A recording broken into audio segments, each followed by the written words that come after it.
Good morning, and thank you for having us here at Apple. We are a group of Georgia Tech undergraduates brought together to analyze various aspects of Apple's history and your advantages and disadvantages moving forward.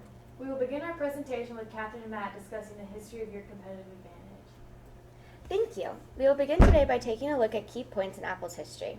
Historically, Apple's competitive advantages can be summarized by vertical integration, horizontal integration, product differentiation, marketing, and innovation. In 1981, Apple's competitive position changed when IBM entered the PC market and used an open system that other producers could easily clone. Apple took a different approach than IBM and practiced vertical and horizontal integration.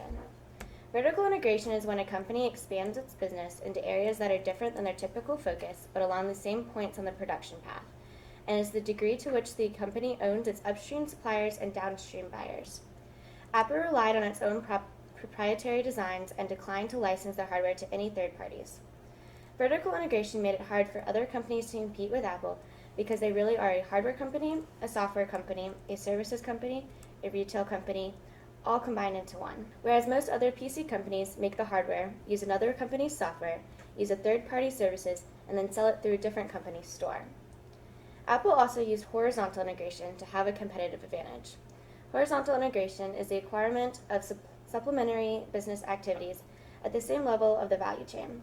For example, Apple uses their horizontal integration by making products that are related to their other products, such as their iTunes Store, App Store, iBooks, and iCloud. Another of Apple's competitive advantages has been its product differentiation, specifically its ease of use and industrial design. Apple's main objective upon its founding was to bring easy-to-use personal computers to the market that would appeal to the average consumer. They have been very successful in doing so in the PC market while maintaining the ease of use on their new product lines. The industrial design of their products also sets them apart from their competitors. Apple was the first to bring a sleek and elegant design to the world of computing. They have brought a creative, colorful look to their computers and other product lines in a way that their competitors simply have not matched. The work Apple's marketing department has done has helped pave the way for them to become an industry leader. Their campaigns have historically been focused on alluring the individual consumer rather than the corporation, specifically noting on how Apple's products can improve one's quality of life. In addition, Apple's done well to create excitement around the release of new products. Steve Jobs was especially talented at understanding how to create hype and use it to successfully launch new lines. The overwhelming success of their advertisements and brand placement created an almost cult-like obsession with Apple products. Innovation is another of Apple's competitive advantages. Steve Jobs did a great job of understanding where the technology market would be in the future and always stayed one step ahead of his competitors. Apple has always had good understanding of what its consumers need and often made them long to buy products that fill needs they didn't even know they had. This innovation has helped them better market their products and build up the Apple brand. Now we will hand it over to Caitlin to discuss the personal computer industry and its connection to how Apple has historically performed in this particular industry. Thanks, Catherine and Matt. To analyze the PC industry, I have put together a Porter 5 forces analysis to better understand the market that Apple operates in. After I perform the Porter's 5 forces analysis, I will show how Apple has historically struggled in the PC market. The first force is buyer power. In general, this force covers areas such as buyer volume, brand identity, and available substitutes. Buyers are powerful if buyers are concentrated and buyers purchase a significant proportion of the output. Buyers are weak if products are not standardized, buyers can easily switch products, and no buyer has any particular influence on product or price. I would give the PC industry's buyer power a medium-level threat rank. In the PC industry, the buyers are weak because since PCs are a consumer product, there are many buyers and one individual buyer has little influence on product or price. However, buyers are strong because buyers can easily switch between products in the PC industry. There are not significant switching costs and because of backwards integration. Backwards integration strengthens the PC buyer bargaining power because over time more people have begun building their own PCs since many PC parts are standardized. The next force is supplier power. This force covers areas such as supplier concentration, importance of volume to suppliers, switching costs of firms in the industry, and the presence of substitute inputs. If you break down the PC industry, there are subgroups of suppliers, such as hardware and software suppliers. The products they produce are standardized, so there does exist substitutes for particular inputs. This makes the bargaining power of suppliers weak, and firms can switch between suppliers relatively easily. An example of switching would be going from a lower-end supplier to a higher-end supplier. However, suppliers to the PC industry also have strengths in two ways. Switching costs are high and the market is dominated by a few large groups. Currently, major suppliers to the PC industry are Microsoft and Intel. Since these suppliers are so dominant, they are given a strong bargaining power. The second strength example is the high cost of switching providers in some cases. Overall, I would also give a medium-level threat rank to suppliers. The third force is threat of new entrants. This force covers areas such as access to inputs, economies of scale, switching costs, and access to distribution. The threat of new entrants is weak because the PC market is dominated by such a small group of competitors, which tends to discourage new companies from entering the market. In addition, the threat of new entrants in the PC industry is weak because of high financial investments that have to be put in startup and research and development. The fourth force is threat of substitutes. This force covers topics such as switching costs, buyer inclination to substitutes, and price-performance trade-off of substitutes. Examples of substitutes to PCs would be smartphones and tablets. These industries are growing rapidly and offer similar services that the PC currently offers, but in a smaller and more convenient design, such as internet browsing. The rise in these industries could cause PC popularity to decline, making the threat of substitutes a strong force.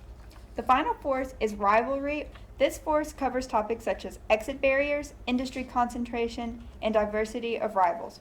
In the PC industry, there is a very high level of competition between the leaders of the industry, and the threat of rivalry is strong for several reasons, which include the PC and its inputs being viewed as a commodity, and little differentiation among the market leaders' products, which leads to intense price competition. Competition in the PC industry is also high because there are multiple PC providers of comparable size with similar strategies to advertise their PCs as the best and most innovative in the market. Finally, the exit barriers in the PC industry are high due to the expensive and specialized equipment required. It is widely accepted in your company that Apple's PC faced challenges early on. This was so due to reasons which include there were thousands of PC manufacturers in the early 1990s, so the industry was not dominated by a distinct group like today. These manufacturers also built PCs from standard parts designed by Microsoft and Intel. Growth was driven by their lower prices because of their use of standardized parts. However, Apple did not have this advantage because it practiced horizontal and vertical integration. This meant Apple's PC was differentiated from the others because it could not be replicated, but as a result, their PC was much more expensive. Apple has also historically served a more specialized market with their products, which also caused Apple to struggle. Before Apple partnered with Microsoft when Steve Jobs became CEO, Macs and PCs could not interchange, which caused more potential customers to not choose Apple PCs. In general, Apple has become more successful in the PC industry since the early 1990s, and now they use their differentiation and innovation to their advantage, while also accommodating to users who still want an Apple PC that can be compatible with Microsoft. Next, Ali will analyze whether or not your competitive advantages are sustainable for PCs, smartphones, and MP3 players. Thanks. I will now discuss your differentiation advantage in the market and potential issues with your product sustainability. There are two types of competitive advantages: cost advantage and differentiation advantage. A cost advantage is when the product has the advantage because it is offered at a better price. A differentiation advantage is like the one Apple Inc. has, is when the product has the advantage in the market because it has more benefits than the competitor's products. In order to have a sustainable advantage, the product has to maintain the advantage by continuing to improve its products and offer products that have more benefits than the competitors. PCs have a sustainable competitive advantage within the personal computer industry for a number of reasons. One of the main benefits that Macs have over its competitors is the reputation of Apple and the customer loyalty that they have built. The name recognition that Apple has helps to maintain customers. Another aspect that helps sustain PC's competitive advantage is the vertical integration of the company. Apple creates and maintains its own OS that is one of the most user-friendly in the industry. They have also created apps like iWork and iLife. The widespread unique Apple retail stores help advertise the Apple's PCs and enhance the user experience. Another advantage of Apple's PCs is the unique product design and accessories they have created. All of these things help Apple to maintain its position as an integral part of the PC industry. As long as there is an industry for personal computers, and if the addition of tablets doesn't make personal computers obsolete, Apple will maintain its competitive advantage. Apple also has a sustainable advantage in the MP3 player industry. The iPod is and has been popular because of its easy-to-use product design. The popularity of the iPod when it was first introduced has made Apple's name one of the most recognized in the industry. They have also made sure that the iPod is easy to use with all Mac and non-Mac products and has many unique industrial designs and accessories. The most important element that leads to their sustainability is their name recognition and reputation that will keep them at the top of the industry as long as one exists. The introduction of listening sites such as Pandora and Spotify, as well as the addition of smartphones, has led to a decline in the MP3 player market. The market itself may not be sustainable. Currently, Apple Inc. does not have a sustainable competitive advantage in the smartphone industry. Apple does have the vertical integration because it makes its own systems and intelligence. The iPhone has its own OS called iOS and its own microprocessors that Apple bought. It even has its own app store. Even though Apple has patents on all of their intelligence, there are still issues that the iPhone has in trying to maintain their competitive advantage. The competitor products from the companies like HTC and Samsung are creating new and cheaper products that have bigger screens, comparable app stores, and as much or more capability than the iPhone. Recently, the Samsung Galaxy has actually outsold the iPhone. Even if the iPhone still has the competitive advantage, they will have to work to maintain it. New and more innovative products and software will be necessary to remain competitive in the smartphone industry. Right now, any company could take the lead. Finally, Sarah will address the iPad product and its position in the market. Thanks, Allie. I put together a SWOT analysis for one of your most popular products, the iPad. A SWOT analysis is characterized by evaluating the strengths, weaknesses, opportunities, and threats facing the future success of the iPad. The major strengths for the iPad include the quality of the product, the innovation, and the Apple brand loyalty. The most obvious strength for the iPad maintains is the quality of the product. The iPad is considered the thinnest and fastest tablet on the market. Apple's created a product that can move forward in this market with a history of being a higher quality product than all the competing models. The innovation of this product, combined with the Apple brand loyalty, creates a triple threat of a tablet device.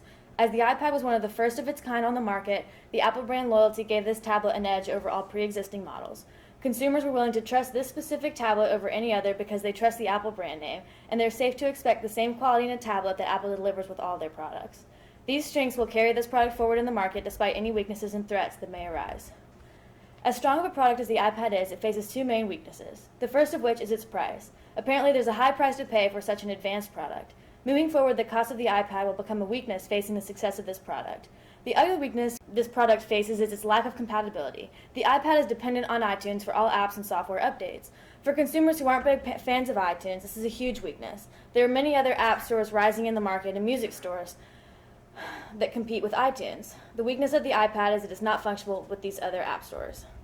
Despite the weaknesses facing the iPad, there are still many opportunities moving forward. There remains a huge multimedia and gaming market yet to be unsurfaced. The iPad has the capabilities to harness these opportunities in order to expand its consumer and fan base. Another huge opportunity for the iPad is integration. Apple has an opportunity with the iPad to integrate it across all Apple products and stores and functionalities.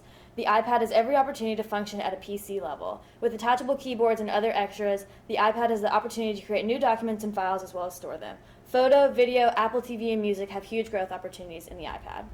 Finally, the threats facing the iPad in the near future. All these threats can be summed up with this, the competition. In the near future, the competition will be moving forward to create their best imitation of this prestigious product. New tablets will hit the market. They will be thin and fast and sleek like the iPad. The biggest competition will come in with the price as well. Competitors will release a cheaper tablet with comparable functionality. The competition will pose the biggest threat to the iPad. Thank you for having us here at Apple. We appreciate your time.